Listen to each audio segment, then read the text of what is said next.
서울 반포동의 한 아파트를 놓고 쩐해 전쟁이라는 말이 나오고 있습니다. 다음 달 분양 예정인데 인근 아파트보다 훨씬 저렴해서 당첨만 되면 최소 10억 원의 차익을 볼 수 있다고 합니다.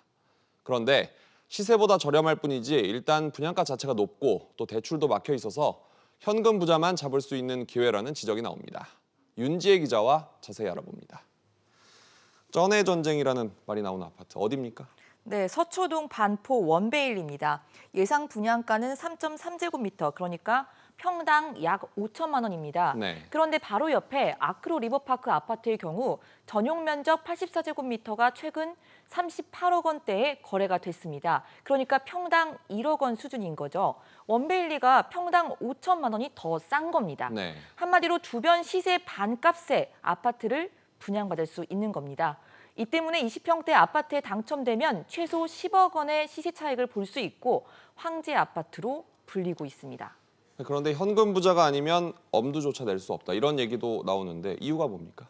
네, 모든 분양 물량이 85제곱미터를 넘지 않아서 추첨 없이 가점제로만 당첨자를 가리는데요. 네. 법으로 분양 가격이 9억 원을 넘기면 특별 공급도 중도금 대출도 안 됩니다.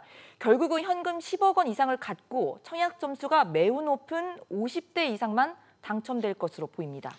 9억 원을 넘기면 특공과 대출은 왜 막힌 겁니까?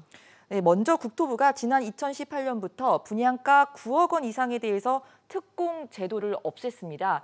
취약계층을 위한 특공 제도가 오히려 특혜가 된다는 지적이 나왔기 때문인데요. 네. 예를 들어서 신혼부부가 10억이 넘는 아파트 특공에 당첨되는 경우 돈 많은 부모 도움으로 아파트를 사는 경우가 많기 때문에 이른바 금수저 특혜 논란이 일었습니다.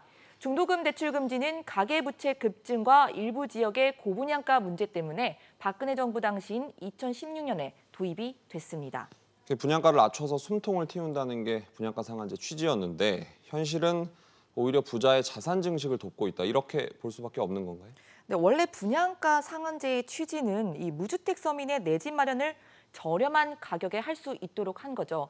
그런데 고가 아파트의 경우 이렇게 시세차가 크다 보니까 부작용이 생기는 게 사실입니다. 네. 이 때문에 채권 입찰제 도입이 얘기되고 있는데요. 분양받을 때 채권을 사게 해서 시세 차익 일부를 나중에 국고로 환수를 하는 겁니다. 과도한 차익이 생기는 걸 막는 게 목적이죠. 네. 다만 모든 아파트 분양에 도입하는 것보다는 원베일리 사례처럼 이 고가 아파트에 도입하는 게 맞는데 결국 가격 기준선을 얼마로 해야 할지에 대해서는 합의가 필요해 보입니다.